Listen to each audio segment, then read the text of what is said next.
Jastawa dumateng Gusti ingkang murbeng dumadi mugia kajiwa kasarira dumateng panjenengan sami kawula nuwun. Assalamualaikum warahmatullahi wabarakatuh.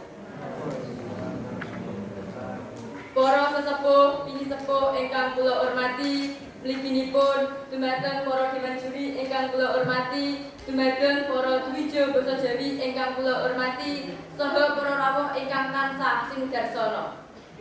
Kaping sepisan, sumangga kita sedaya ngahenturaken puji syukur konjuk dumateng Gusti ingkang Maha Agung, ingkang sampun paring kebagas warasan.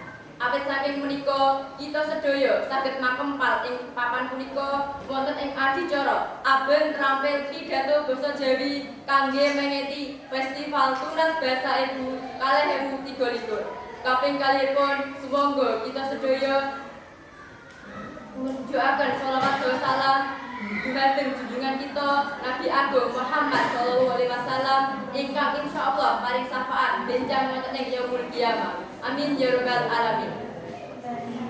Para dewan juri ingkang kula hormati, kabarenga kula pun Almira Kusumawardhani badhe ngahenturaken sesorah kanthi tema nguri-uri lestarining basa lan sastra Jawa. Basa lan sastra Jawa menika panci wigati sanget tumrap saben pawongan ingkang tingginipun minangka suku asli Jawa. Ing punapa amargi kita sedaya sampun diadipaken kalian era globalisasi kang saged gerus para generasi muda saking bayanipun budaya manca.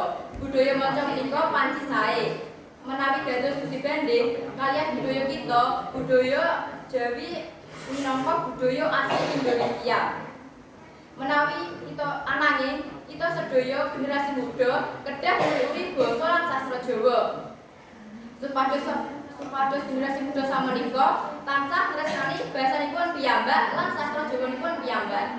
Kados pundi to caranipun supados kita generasi muda saged nguri-uri basa lan sastra Jawa wonten kathah Bapak Ibu saha para rawuh kangge sarana nguri-uri basa lan sastra Jawa. Tuladhanipun setunggal dipun wontenaken pelajaran basa lan sastra Jawa ing SMP lan SMA.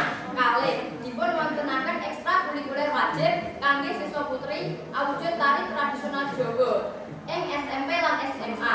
Kanthi nyinaoni tari utawa besan saged dipun pendet saking besan kasebat. Sinau alus, sareh, sopan, saha ramah. 3. Dipun gladi wonten sekolah ginakaken basa Jawi saben dinten Kemis. Sekawan dipun biasaken tumrap generasi muda nonton wayang kulit utawi inggih paducal langkung-langkung wayang kulon saben wulanipun. Kanthi cara nonton menika langsung utawi boten langsung. Kanthi cara nonton wayang kathah sanget ilmu kang pun dipun pitukaken. Saking nonton wayang kadosta sinau basa kramanipun. Amargi basanipun seni wayang benten kaliyan basa krama saben dintenipun.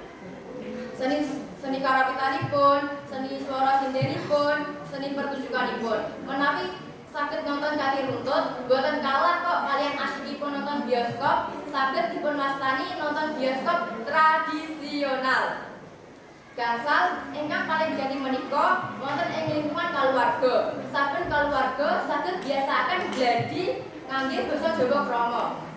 Kanthi nyinaoni kosakata Jawa krama, siswa menika saged minimal dicanten gunakaken basa Jawa krama. 6. Ing masyarakat Jawa Tengah kedah nyengkuyung anggenipun program penggunaan basa lan sastra Jawa.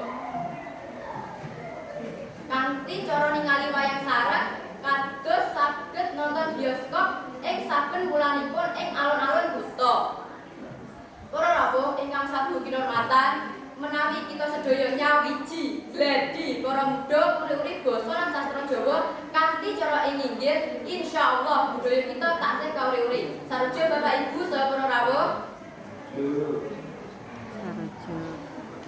Ing inggil sampun kula andharaken sedaya lingkungan kedah nyengkuyung saking lingkungan sekolah, masyarakat lan keluarga. Para rawuh, makanten setelah ingkang saged kula andharaken. Gambut pilih angen kula matur kathah lepatipun kula nyuwun agunging samudra pangasami. Kupat duduhe santen sedaya lepat nyuwun pangapunten.